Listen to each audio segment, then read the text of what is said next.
is Chuck Randall. He's training to be a fighter pilot and has about 40 hours in the P-39. Knows the airplane pretty well, too. He's not the hottest pilot in the world, but conscientious. He'll make a good flyer.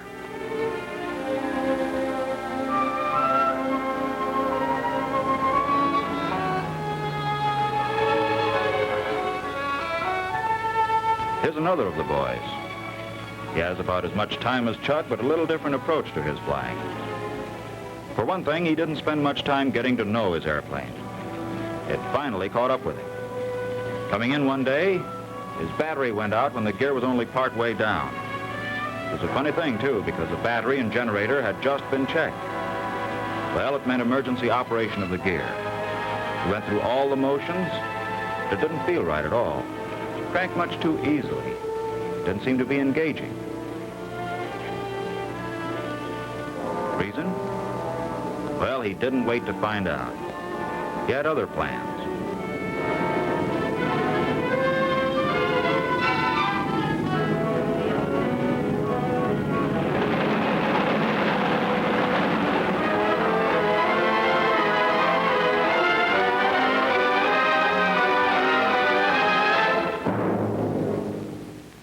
Sure, it was a safe landing. He didn't have a scratch. But it was a pretty sad-looking airplane. He didn't look too happy himself, and with good reason. In the first place, if he'd had the clutch handle to manual, he could have cranked the gear down without any trouble. In the second place, if he needed help remembering emergency operation, there's a card of instructions on the door. In the third place, if the generator had been on, the battery wouldn't have gone dead in the first place.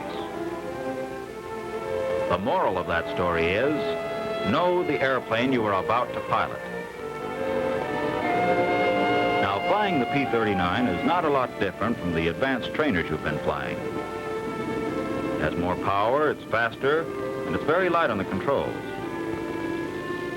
But just as with any new airplane, the more you know about it, the better you'll fly it. Much of the information you need, you'll get from your instructor. Some of it you'll get from talking it over with other men who are in training with you. But the best reference guide is your own experience. It's something you'll always have with you. So keep it up to date. Well, now let's start at the beginning with Chuck and see what he found out.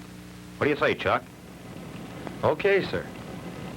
Well, after the tech orders and a thorough check of the cockpit, I was ready to give it a try. With the tail in the air, I could see where I was going without essing. She taxied very easily with short bursts on the throttle, and I let her coast a lot.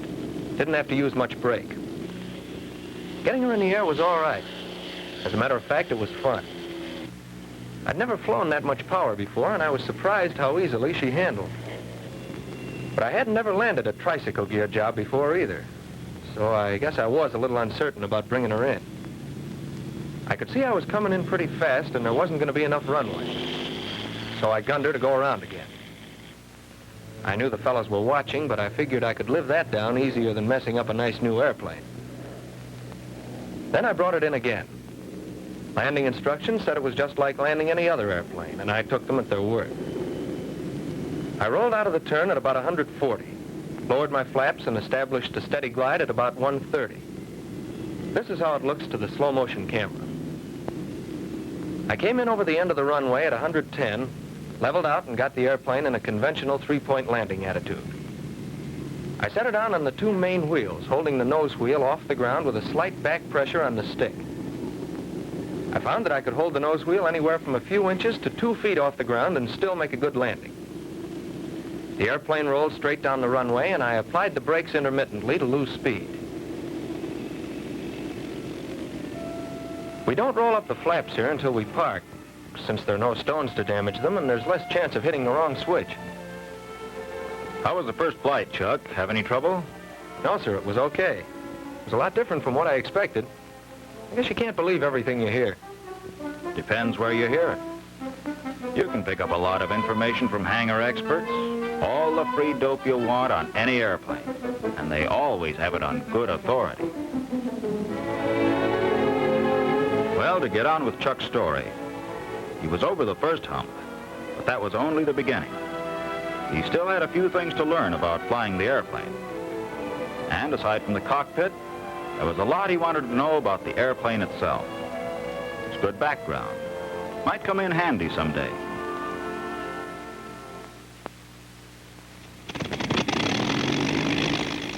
I was going into my transitional training, which began with 8 engineering missions designed to get me acquainted with the performance of the airplane and the operation of its engine.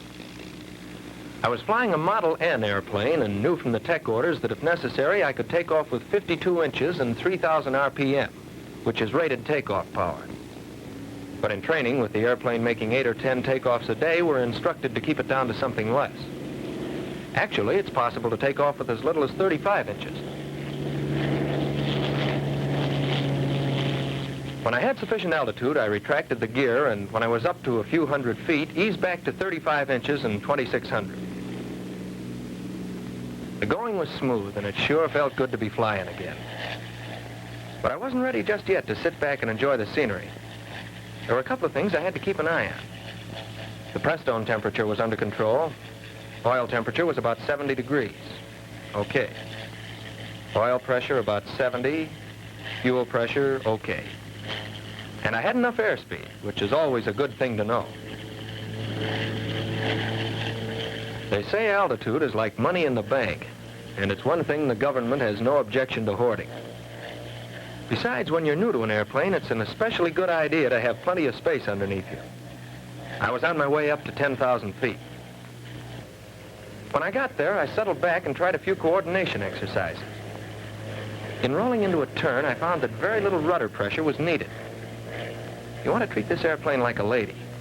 Don't try to be fast or rough if you expect to get along with her. Then I tried a few gentle turns. At first, I had a tendency to skid or slip. The turning radius of this airplane is much greater than what I'd been used to. It took me a while to get the proper relationship between the aileron and rudder. But by doing a few more and keeping an eye on the bank and turn indicator, I soon got the idea of how to coordinate properly, and they began to feel pretty smooth. Like all pilots who fly pursuit, it wasn't long before I got to wondering about the speed I could get out of her. So I poured on Nicole to see how she'd react. Up to 3,000 RPM and 52 inches. Incidentally, the tech orders say always increase RPM first, then manifold pressure. It's especially important in a high-powered engine like this. If you don't, you'll be building up excess pressure inside the cylinders, and it's liable to detonate and cause serious damage to the engine. With the increased power, temperatures and pressures went up, and I adjusted the shutters. 5 minutes is the maximum time for operation with this power, but I think you can find out what you want to know in less time than that. At least I did. I tried various combinations of mixture, RPM, and manifold pressure at different altitudes to get some idea of how these factors affected power. In my first mission, I tried a few partial stalls with the gear and flaps retracted. I don't quite know what I expected, but I was pleasantly surprised. The airplane stalled very gently and had no tendency to drop a wing. There was plenty of warning before she stalled completely. Later, I carried this a little further and did a complete stall at 10,000 feet with the power partially off. That is about 15 inches. It broke clean at about 100, and to recover, I dropped the nose to let her pick up speed, about 180, before I started to pull her up. As the stall was explained to me, it's all a matter of airflow over the wing's surface. If the airflow is disturbed due to an increased angle of attack, the wing loses its lift and the airplane will stall.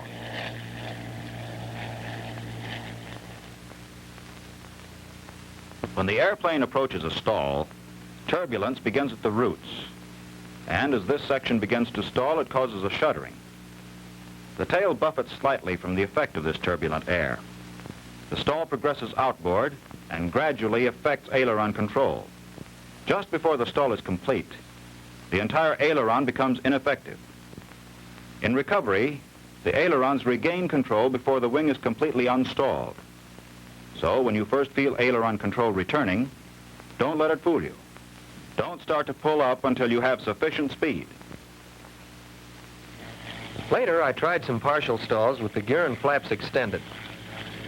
The stall characteristics were pretty much the same as in the clean condition, but with the stall occurring at a lower speed.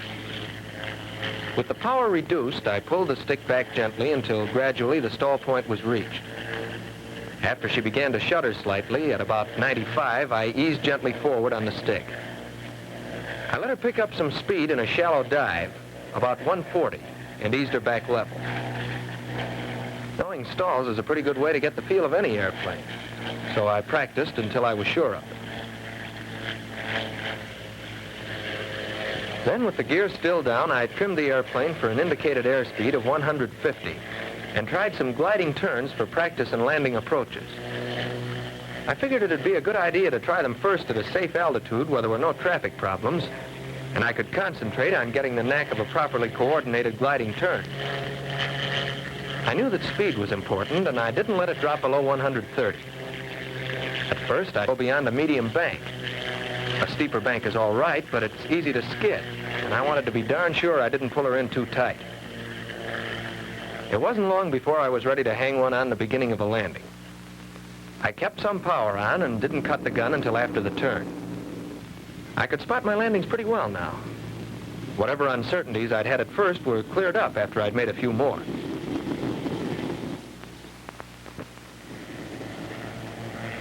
Another day, I gave some attention to climbing. With normal climbing power, 2,639 inches, she indicated 160, which is the best climbing speed.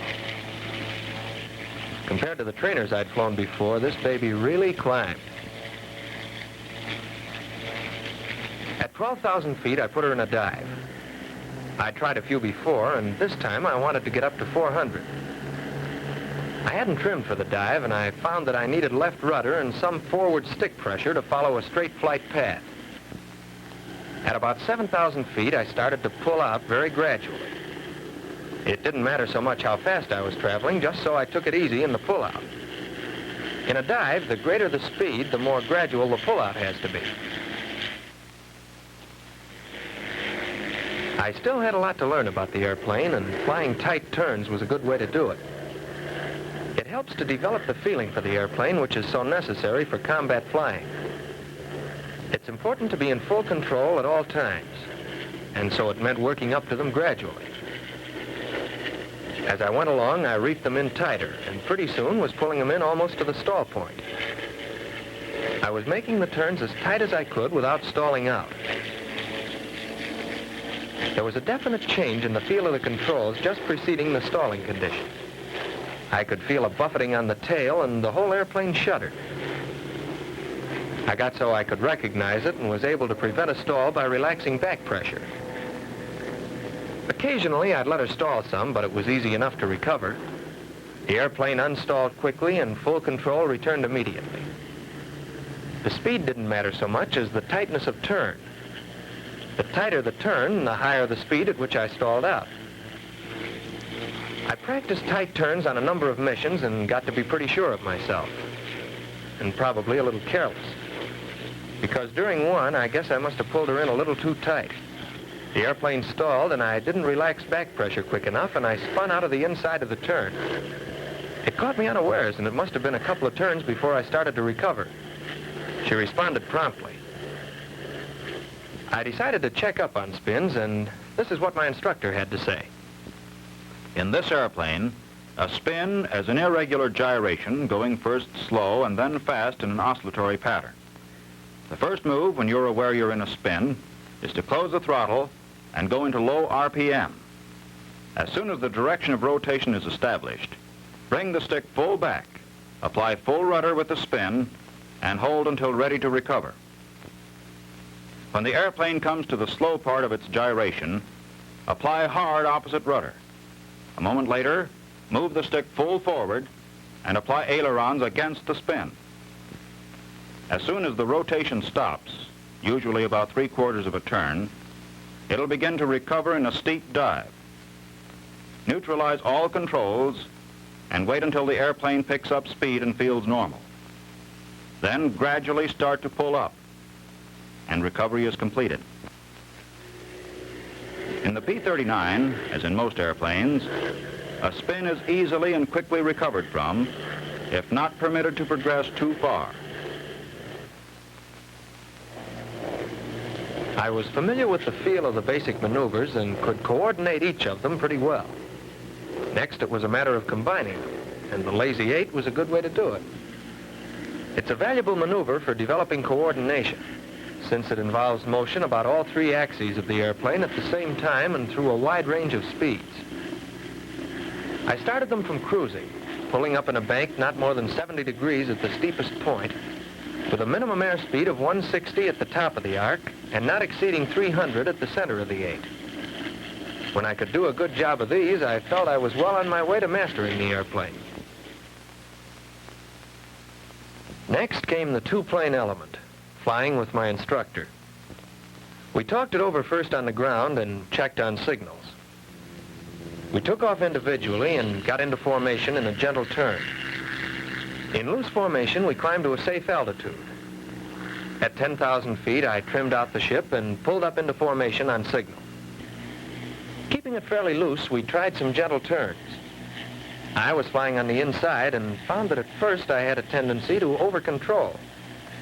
But brushing up on the old fundamentals of position, distance, and smooth throttle coordination, it wasn't long before I could do a fairly decent job of following around in a turn. Actually, with the additional power and increased speed range of the airplane, I found it was easier to fly good formation in the P-39 than in the training airplanes I'd flown before. Then we tried some climbs. It was good practice for coordinating my speed and throttle settings with the leaders. And then some dives. Pretty gentle at first, and then steeper. I was becoming accustomed to flying formation at higher speeds and in sharper maneuvers. With several two-plane missions behind me, I felt pretty much at home in formation. I hadn't done much in the way of acrobatics in the airplane and felt about ready for it. Double-checking my shoulder harness lock, I tried some rolls. Starting at cruising, it rolled very easily and had a good response to the ailerons. The stick pressures generally were much lighter than I'd been accustomed to, and she responded quickly and smoothly. Although a pretty easy maneuver, it sure built up my confidence.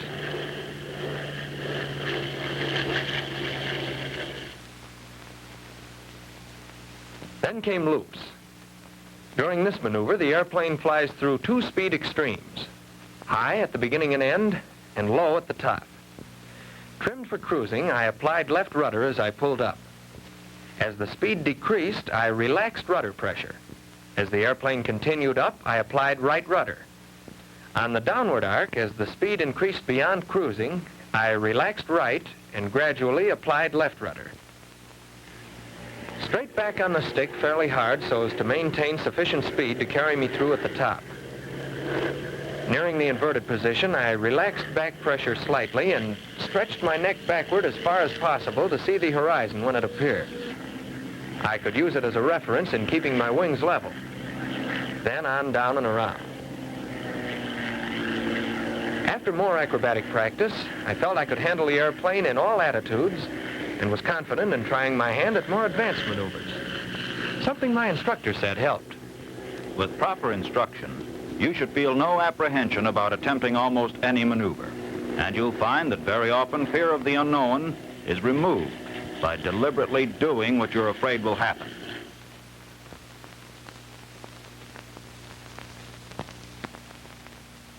All my training thus far had pointed toward one thing, and now I was ready for it. Gunnery.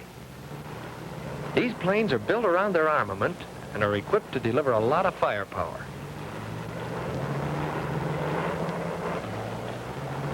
First, I tried my hand at ground targets. With fixed guns aimed to fire along the axis of the airplane, I knew the projectile would strike the target only if I were flying a straight, true course. It meant having the ball in the center. With the ship in a skid, there was a horizontal component, and I hit to one side of the target. And the speed I was traveling at was important, too. Below the recommended speed, the airplane was inclined above the flight path. At higher speeds, it was inclined below the flight path, introducing a vertical component. I I started at 2,000 or 3,000 feet in a steep dive and flattened out to make an approach at 15 to 25 degrees to the horizon. I found I could come down pretty close and still not have to pull out steeply or abruptly. Next came water targets, and here I had to be even more careful in my pullouts. I didn't hit very much at first, but I was told not to be too concerned. Accurate judgment of speed and timing in pullouts can only be attained with many practice runs. Since this airplane has proved an effective weapon for attacking ground objectives, my training included low-altitude flying and simulated strafing. Then came deflection gunnery practice on aerial targets, making dry passes at another ship. I started with a small amount of deflection, turning to keep lead on the target. Gradually, I increased the speed and narrowed the angle. And it soon became evident that my practice in tight turns was time well spent. Just lately, I've been practicing with live ammunition on a towed sleeve, which brings me pretty well up to date. As a matter of fact, I'm due for a mission right now. So long, fellas. See you around. Thanks, Chuck. You men going into training in this airplane will probably cover much the same ground, perhaps in much the same way. You'll be flying an airplane which is fast and powerful. It is sensitive to the controls and quick to respond. Know thoroughly its characteristics, and when you join the men now in combat, your job will be easier, and like theirs, well done. For in the various war theaters, the record shows that when American fighting men in fighting airplanes set out for an enemy objective, the report is sure to be mission accomplished.